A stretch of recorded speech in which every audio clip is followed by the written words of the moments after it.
무려 100만 명의 사람들을 주님께로 인도한 유명한 전도자 D.L. 무디가 어느 날 기자로부터 이런 질문을 받습니다.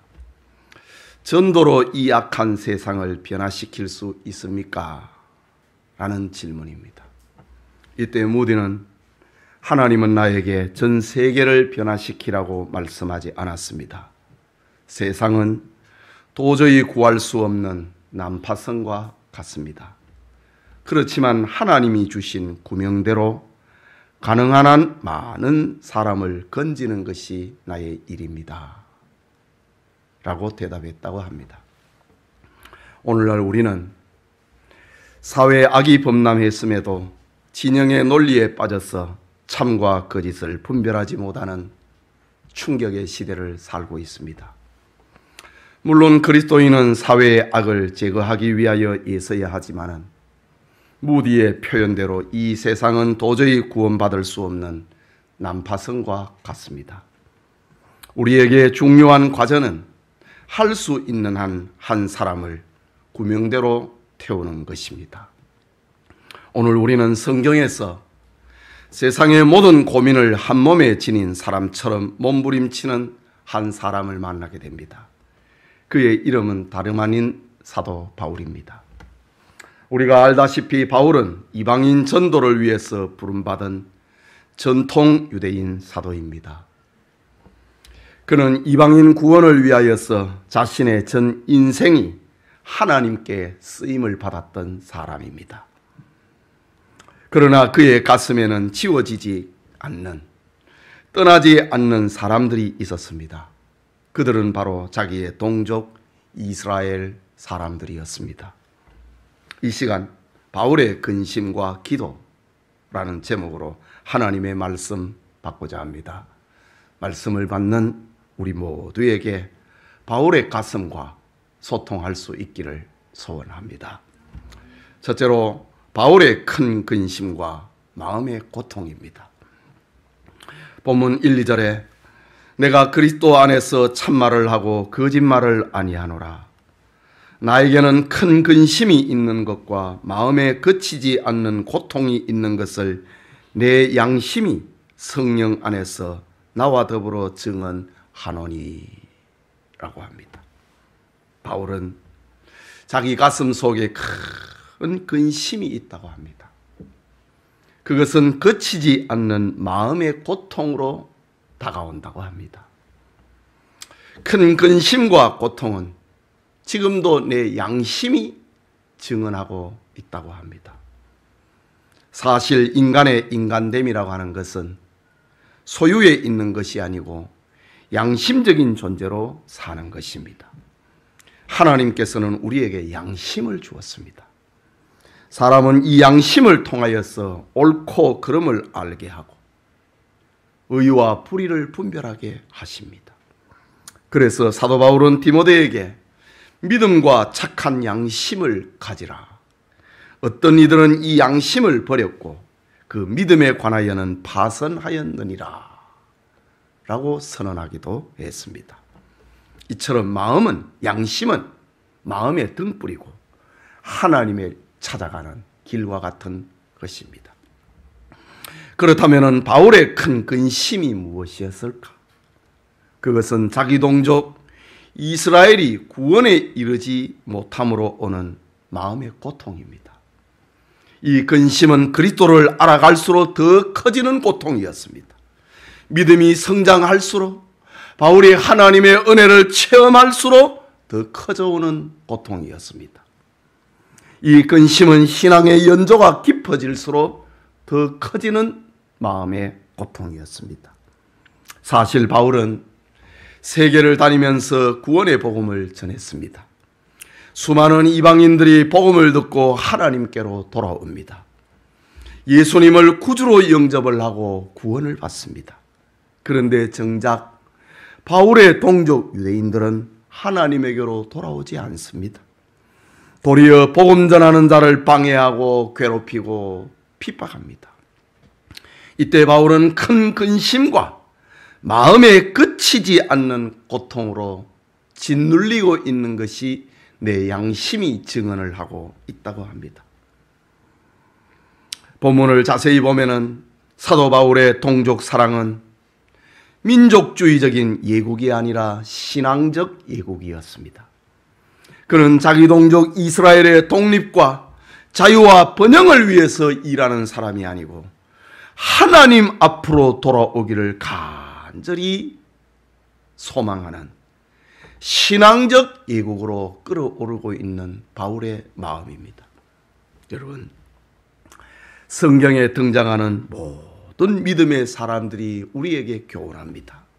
모세, 사무엘, 에스더, 에레미야, 다니엘, 이들은 진심으로 애국하고 애족했던 사람들입니다. 그러나 중요한 것은 그들의 애국은 민족주의적인 애국이 아니었습니다. 그들은 다 신앙의 사람들이었습니다. 그들은 하나님께로 돌아오라고 자기 동족을 향하여서 몸부림치고 흐느끼고 부르짖고 죽음을 마다하지 않았던 신앙의 애국자들이었습니다. 예수님 역시 감람산에서 멸망의 걸음을 멈추지 않는 예루살렘 사람들을 보면서 슬퍼하십니다. 예루살렘아, 예루살렘아, 선지자들을 죽이고 네게 파송된 자들을 돌로 치는 자여, 암탉이 그 새끼를 날개 아래 모음같이 내가 네 자녀를 모으려고 한 일이 몇 번이더냐.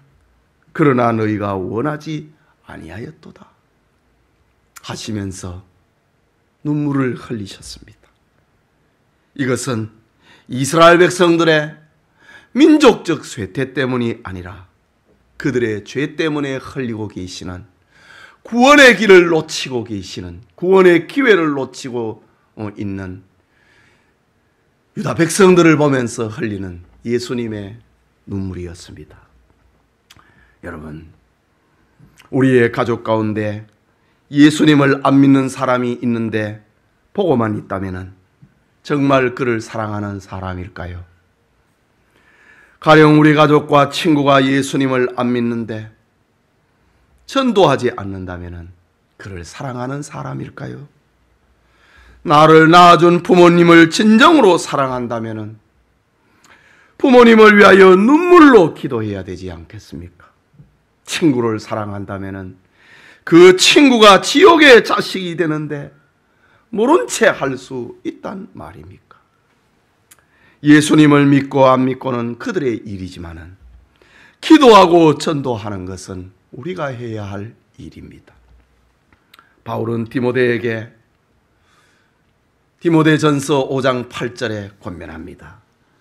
누구든지 자기 친족, 특히 자기 가족을 돌보지 아니하면 믿음을 배반한 자요 불신자보다 더 악한 자니라 라고 했습니다. 누구든지 자기 친족, 특히 자기 가족을 돌보지 아니하면 믿음을 배반한 사람이라고 합니다. 하나님을 향한 그 믿음을 배반한 사람이라고 합니다. 불신자보다 더 악한 사람이라고 권면했습니다. 여러분, 그리스도인에게 나라 사랑은 여러 길이 있습니다. 그러나 가장 훌륭한 예국은 나라를 위해 기도하는 일이고 예수 그리스도의 복음을 전하는 것입니다. 그것은 영육이 사는 길이기 때문입니다. 성경이 말하는 진정한 애국은 나라를 번영시키고 민족주의자로 사는 것이 아닙니다. 민족의 긍지를 가지고 사는 것도 아닙니다. 참된 애국은 하나님 사랑을 이웃과 동족에게 전하여 그들을 구원하는 것입니다.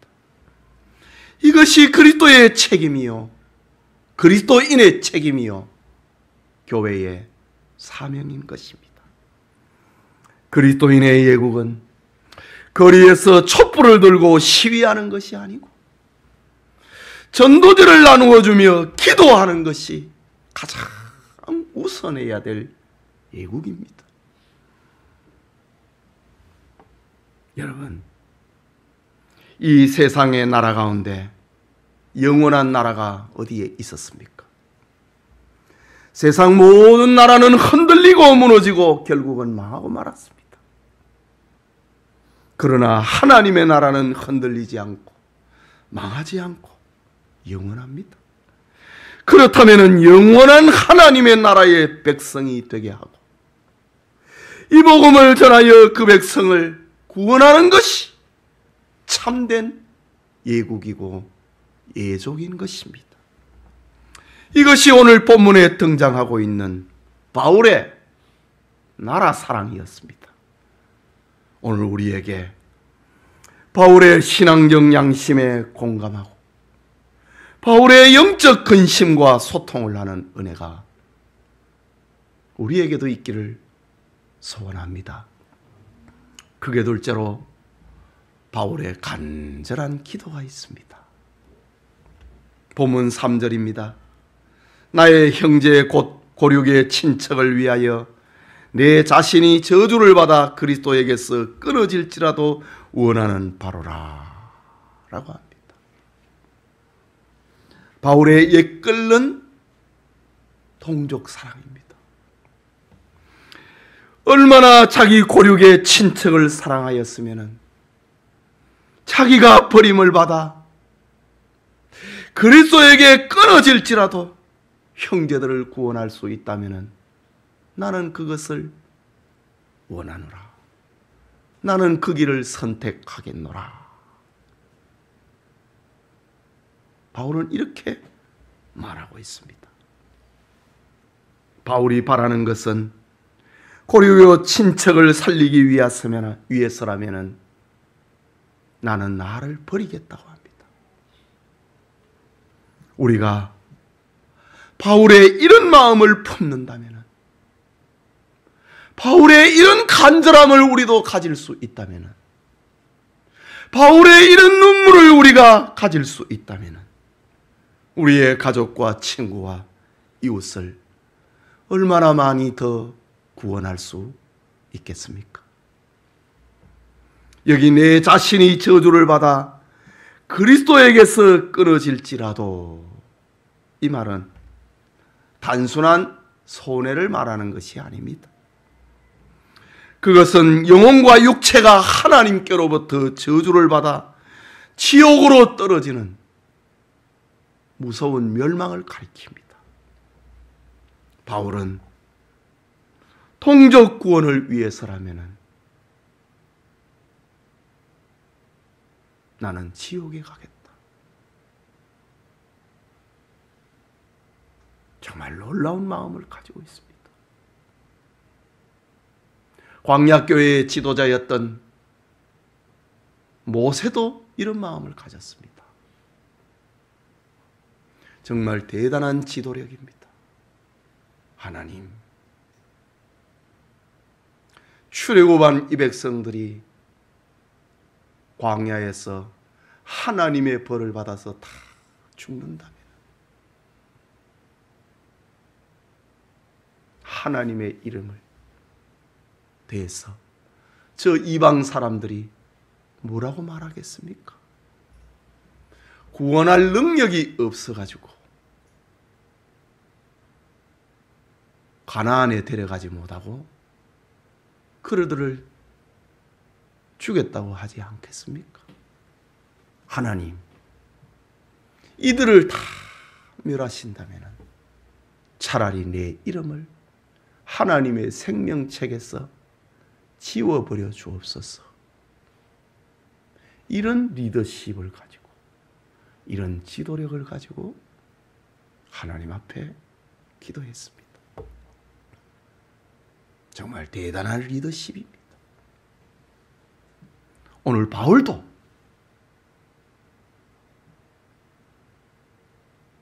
동족 구원을 위하여서 자기는 지금 이방인의 사도가 되어서 하나님의 명령을 받고 이방인들에게 가고 있지만은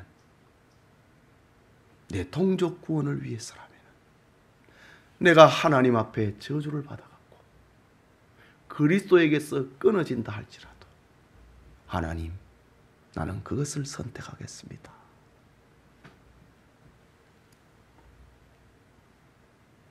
바울의 열정입니다. 이건 경제적인 손실이 아니지요. 시간적인 손해도 아니지요. 육신의 죽음 정도도 아니지요. 이것은 영혼과 육체가 하나님께 벌을 받아서 지옥에 떨어지는 것을 말합니다. 바울이 동족 구원을 위하여서 이런 마음을 가졌다고 하는 것은 정말 대단한 일입니다.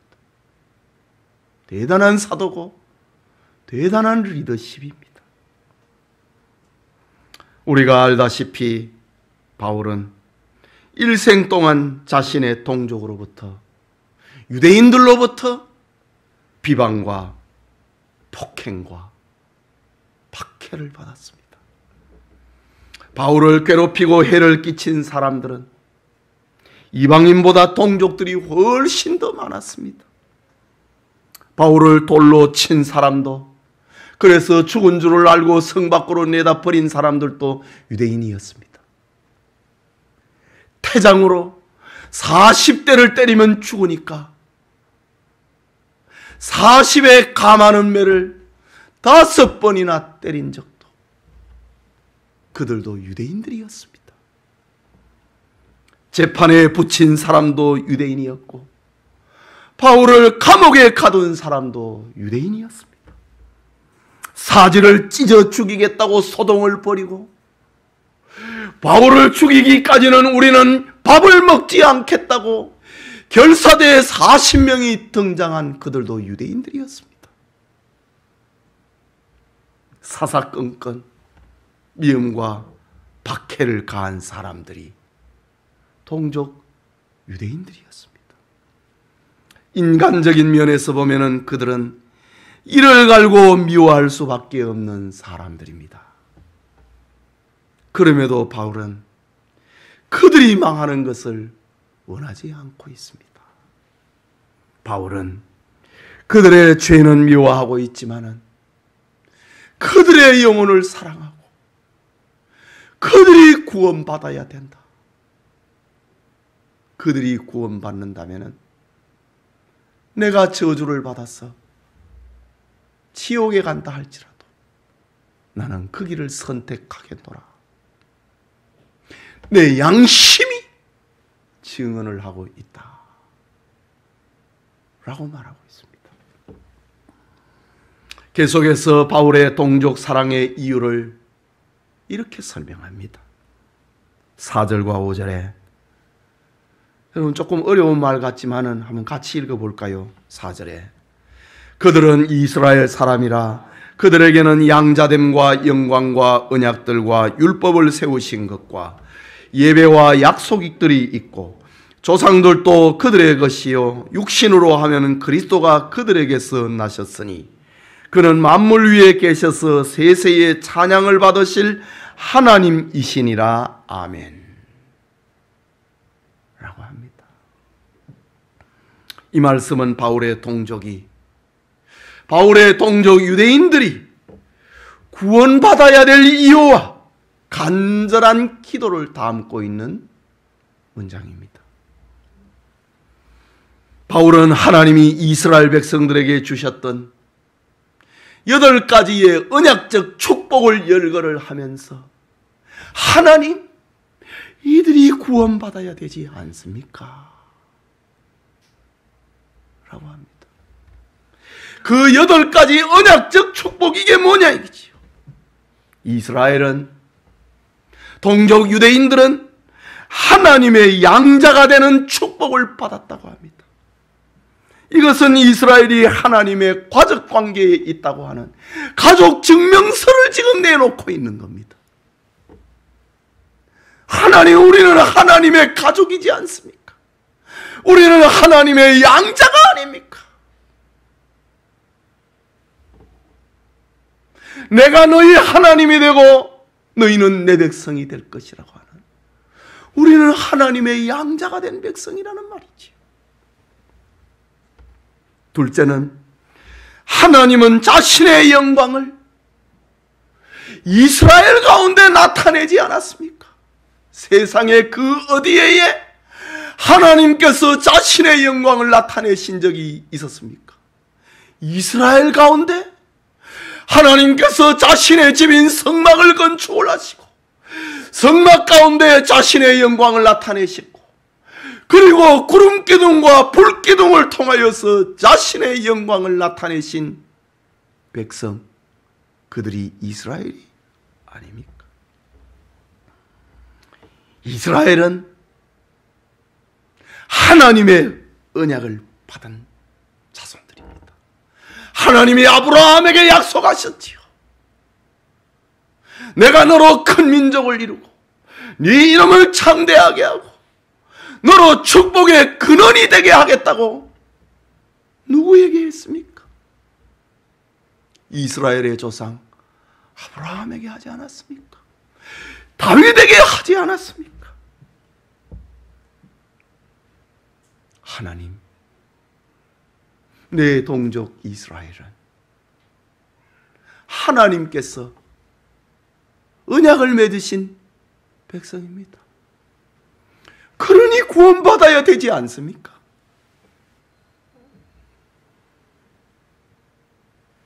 하나님께서 하나님의 자신의 법을, 율법을 누구에게 주었습니까? 우리에게 주지 않았습니까? 이스라엘 사람들에게 주셨습니다. 다섯째의 언약적인 축복은, 하나님을 향한 예배적인 축복은 누구의 것이었습니까?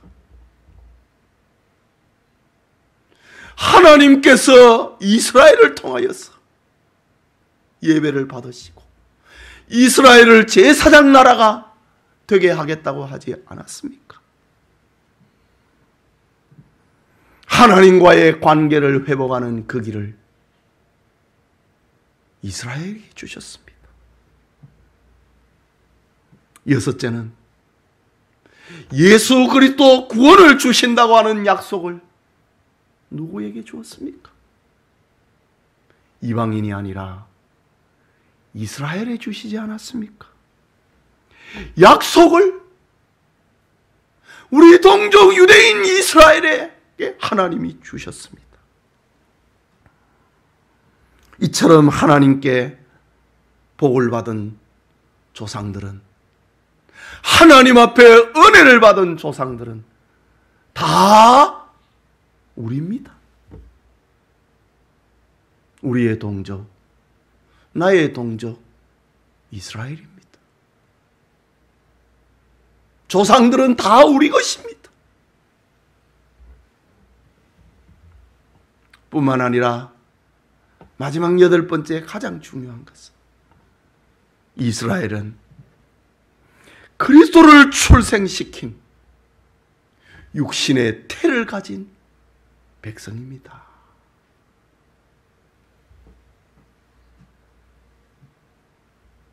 바울은 동족 이스라엘이 받는 언약과 축복에 근거해서 내 동족의 구원을 원합니다. 그들 구원을 위해서라면 내가 그리스도에게 끊어져서 저주를 받을지라도 나는 그것을 원하고 선택하겠습니다. 라는 바울의 간절한 기도입니다.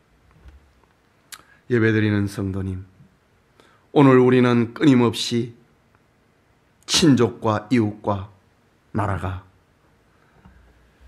우상을 버리고 하나님 앞에 돌아오기를 기도해야 됩니다. 원망과 시기를 버리고 하나님의 품으로 돌아오기를 바울처럼 애타해야 됩니다. 기독교는 상대를 죽이는 데 있지 않고 생명을 구원하는 데 있습니다. 원수를 멸하는 데 있지 않고 원수를 구원하는 데인 기독교의 복음의 사랑이 담겨 있습니다. 이것이 복음일진데 이웃을 위한 눈물의 기도가 없다면 어찌 하나님의 사랑을 받았다고 말할 수 있겠습니까? 우리는 바울이 가졌던 이 간절함을 가져야 됩니다. 그것은 삶에 대한 열정입니다. 사명에 대한 열정입니다. 비전에 대한 열정입니다. 일에 대한 열정입니다. 어찌 보면은 인류가 누리는 역사적인 축복은 다 열정을 가진 사람들에 의해서 주어진 것이라고 해야 할 것입니다. 과학을 하면은 과학자로서의 열정이 있습니다. 발명왕 에디슨은 축전기를 만들기 위하여서 무려 2만 번의 실패를 거듭을 하면서 실험을 했다고 합니다. 예술을 하면은 예술가로서의 열정이 있어야 됩니다. 베토벤은 청각 장애를 앓고 있으면서도 하나의 곡을 쓰기 위해서 수십 번 다시 쓰고 곡을 지었다고 합니다. 하이드는 숱한 역경을 겪으면서 800개 이상의 곡을 썼습니다. 레오나르도 다빈치는 그의 걸작 최후의 만찬을 10년에 걸쳐서 그리게 되는데 그림에 너무 열중해서 하루 종일 먹는 것을 잊어버릴 때가 종종 있었다고 합니다.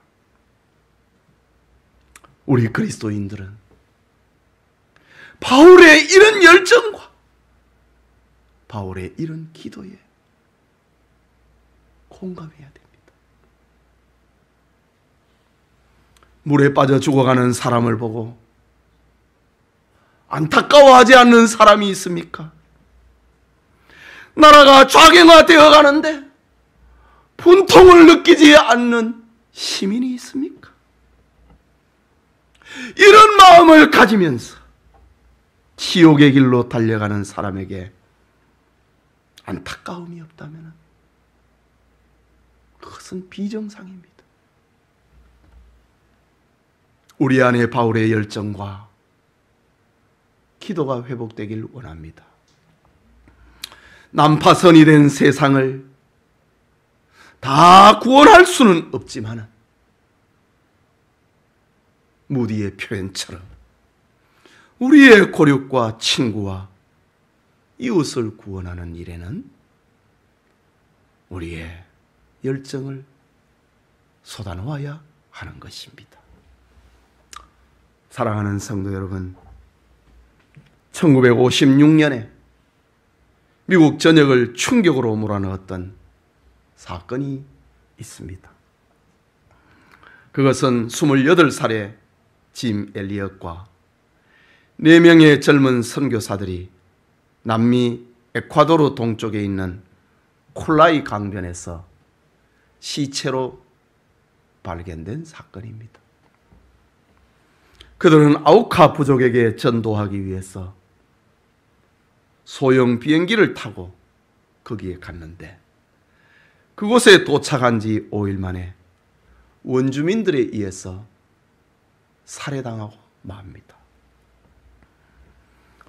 미국의 유명한 언론사인 라이프지와 뉴욕타임즈는 이 사건을 대서특필하면서 선교사 대학살이라고 하는 제목의 기사를 썼습니다. 이것이 무슨 낭비인가? 휘튼 대학을 수석으로 졸업한 그리고 장래가 촉망되는 젊은이들이 도대체 무엇 때문에 먼 남미에 가서 아무 일도 하지 못하고 의미 없는 죽음을 당해야 하는가? 이것이 무슨 낭비인가? 라는 신문 기사였습니다. 당시는 이미 미국의 교회가 자유주의 신학으로 인하여서 인본주의 물결이 흐르고 있을 때입니다. 그건 낭비다 이거지요. 그러나 얼마 후에 순교한 선교사들의 아내들이 어린 아이들을 데리고 그들의 남편이 죽임당한 에콰도르로 갑니다. 그들은 간호사 교육을 받고 간호사로 그들을 섬기면서 복음을 전하기 위하여 에콰도르로 갔습니다. 그들은 아우카 부족을 위해서 혼신의 봉사를 했습니다. 그들이 아우카 부족을 섬긴 지 5년쯤 지났을 때에 어느 날 추장이 묻습니다. 당신들은 도대체 누구입니까?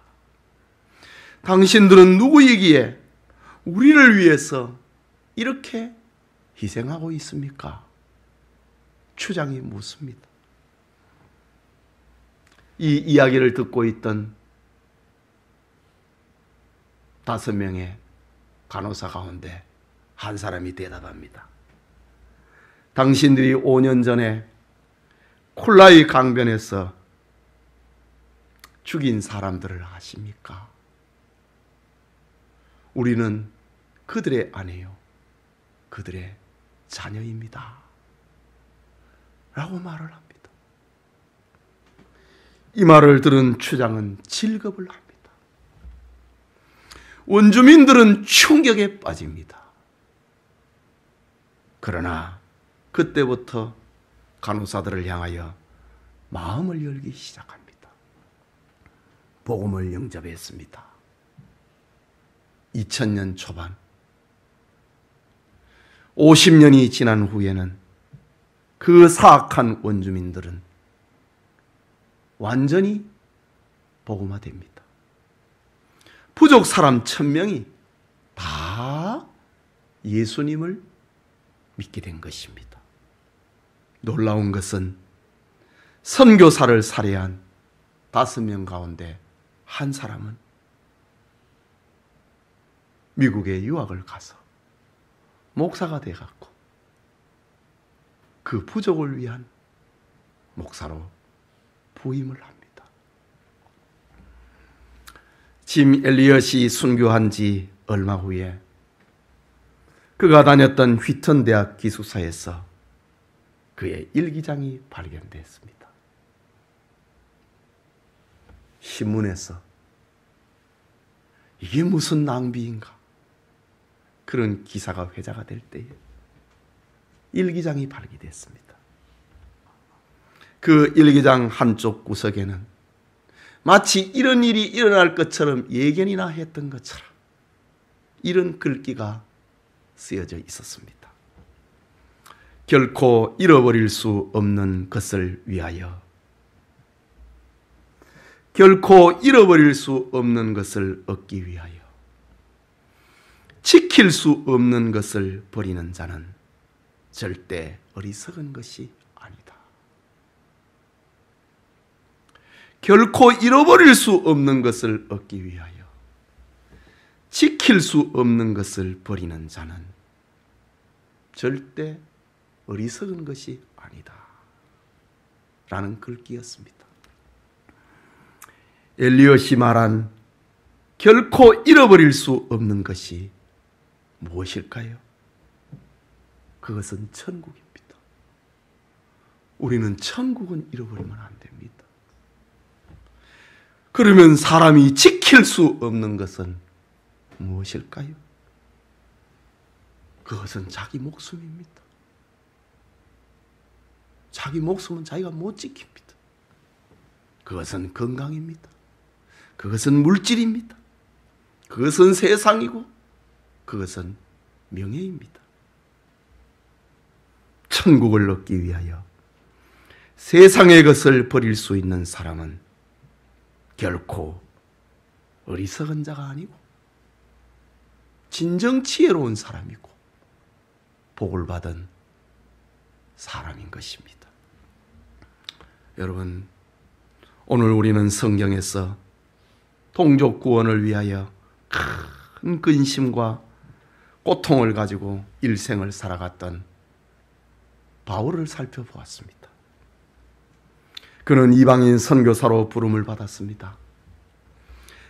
그러나 이방인들이 마음을 열고 예수 그리스도의 복음을 영접하고 구원에 이르는 사건을 보면서 그의 마음은 더욱 고통스러워집니다. 내 동족 이스라엘은 어떻게 되는 거지? 그들은 본래 하나님을 섬기기로 작정된 사람이 아닌가? 그들은 예수 그리스도를 십자가에 못 박고 마음의 문을 닫고 있지 않은가? 그들을 구원할 수 있다면 내가 버림받을지라도 나는 그것을 원한다. 바울의 근심과 간절한 기도를 담은 말씀이었습니다. 오늘 본문은 바울과 유대인으로 말씀으로 그쳐서는 안 됩니다. 오늘 우리의 말씀으로 받아야 된다는 말입니다. 지금 우리나라는 정치와 경제, 외교, 국방과 교육 등 총체적인 위기 속에서 허우적거리고 있습니다. 이런 와중에 진정한 애국은 무엇일까요? 촛불을 들고 광화문으로 가고 촛불을 들고 검찰청 앞으로 가는 것일까요? 진정한 애국은 이 백성을 위해서 기도하고 전도하는 겁니다. 바울이 가졌던 자기 민족을 위한 애끓는 심정을 우리도 가질 수 있기를 원합니다. 그래야 진정한 회복과 구원의 역사가 일어납니다. 우리는 예수님을 믿어 구원을 받았지만 아직 예수 그리스도의 구원을 알지 못하는 우리의 형제자매, 친구들과 이웃, 그리고 이 나라 백성들이 수를 셀 수 없을 정도로 많습니다. 우리는 그들의 구원을 위해 근심하고 기도해야 됩니다. 이런 삶이 진정 하나님의 사랑을 받은 그리스도인의 삶이기 때문입니다. 예배드리는 우리 모두에게 가족과 친구 그리고 이웃의 구원을 위해 큰 근심과 간절한 기도가 있기를 소원합니다. 우리 같이 기도합시다.